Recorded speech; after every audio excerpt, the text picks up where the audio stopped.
Good morning, everyone. So right now, I would like to consider something as requested, i-share ko daw.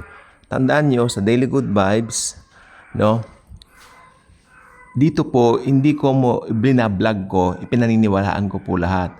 Yung mga pinaniniwalaan ko, hindi na po ko hihingi ng parang pangunawa or something dahil pinapaniwalaan ko po yon. Pero pag tulad nito na sasabihin ko muna na may nagsabi kasi sa akin na ganito, na ganyan, na kung pwede, itapik. Ayun.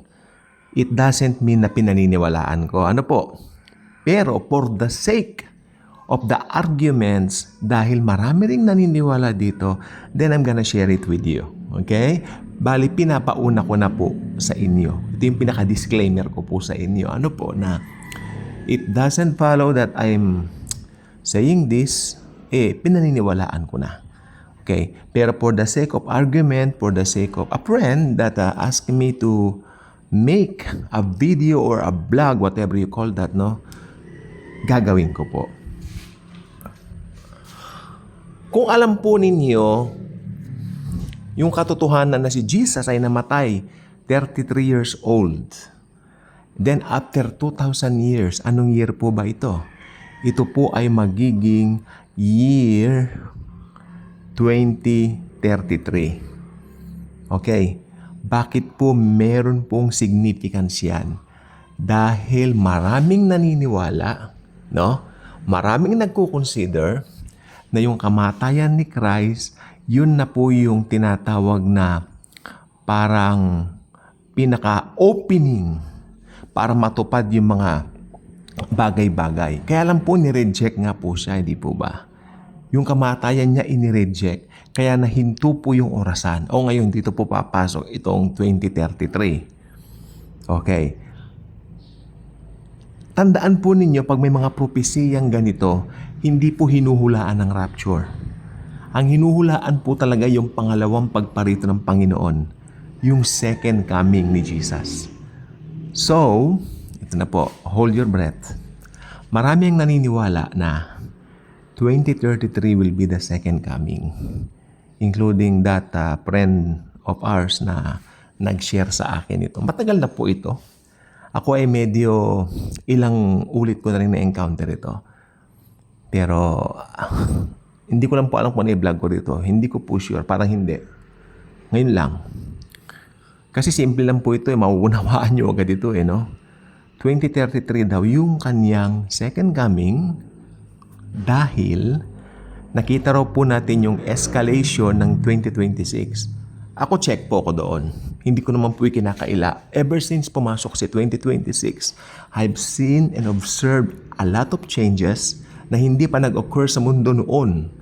Especially nung tayo mga millennials ay pinanganak. 80s tayo pinanganak. So, hindi pa natin na kikita yung mga tipong like this or like that ng mga pangyayari as of 2026. Aminin niyo po yan. Hindi pwedeng sabihin na may alien na binabalita nung 1990s o nung 2000s. Wala. Wala pong ganyan na binabalita maliban po ngayon. Okay, check. Si Jesus pumasok sa Jerusalem. Mahalaga po kasi yung pagpasok ngayon sa Palaspas, yung Palm Sunday. Dahil doon po talagang ikinukonect nila yung mga prophecies regarding the second coming. Ano po? Mahalaga po yon. Hosanna, Hosanna. Diba? To the Son of David. Diba? Doon yung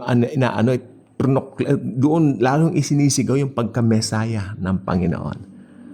Okay. So, meron pong significance yan sa mga Hudyo. Since hindi naman tayo mga Hudyo, hindi ako masyadong magpo-focus doon. Pero, when it comes daw sa second coming, marami ang naniniwala. Ito na po tayo.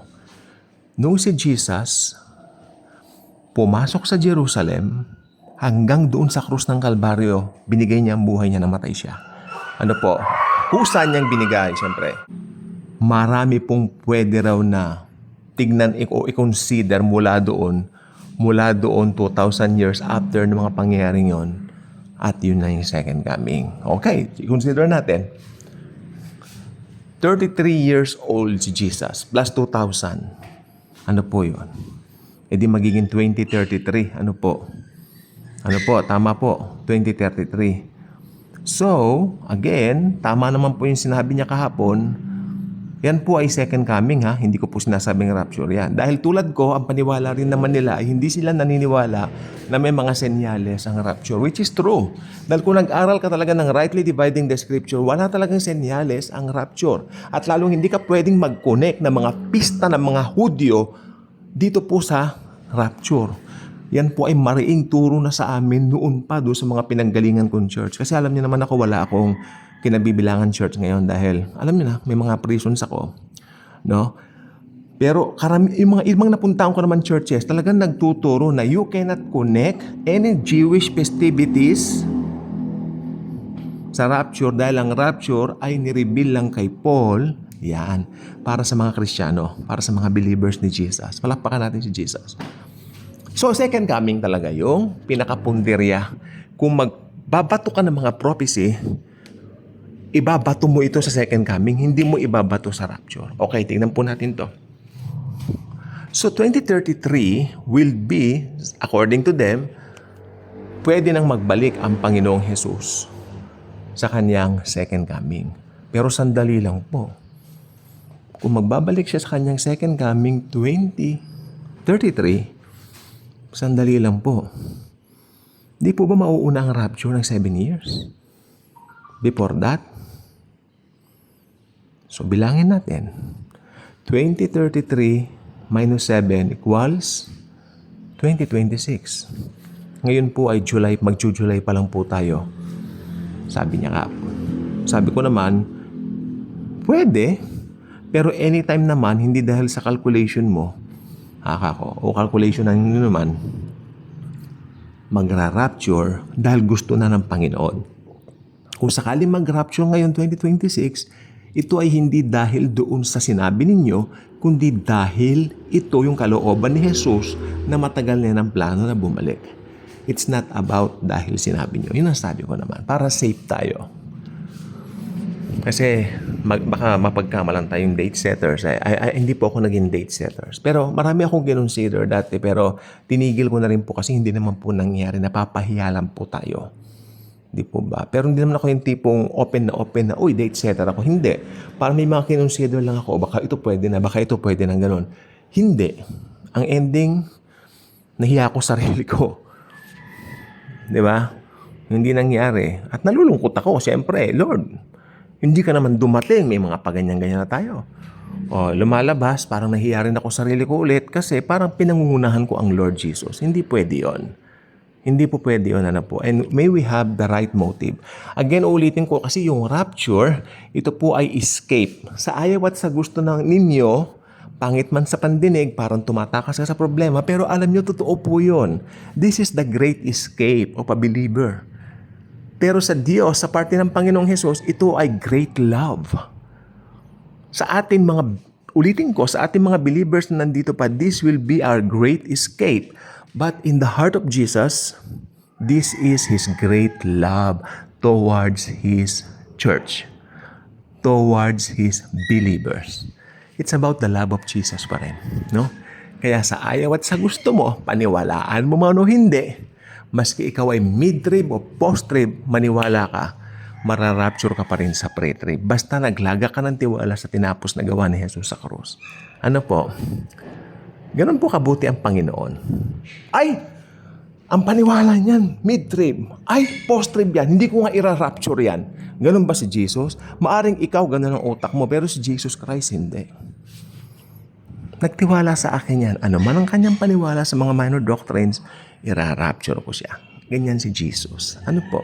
So again, ayan po ang kanilang theory. Again, sabi nila 2033 will be Jesus' second coming. So, minus it, 2026. Ngayon na ba ang rapture? I hope ngayon na. Pero again, kung nangyari man ang rapture ngayon, ito ay dahil sa kalooban ng Panginoong Hesus, hindi dahil sa kinalkulan nila o dahil sa sinabi nila. Okay? So, ganun lang po. Kung hindi pa kayo ka-good vibes, maging ka-good vibes na, click this video, like this video, share this video, Share Jesus, share His grace, share His love. Good morning mga ka-good vibes.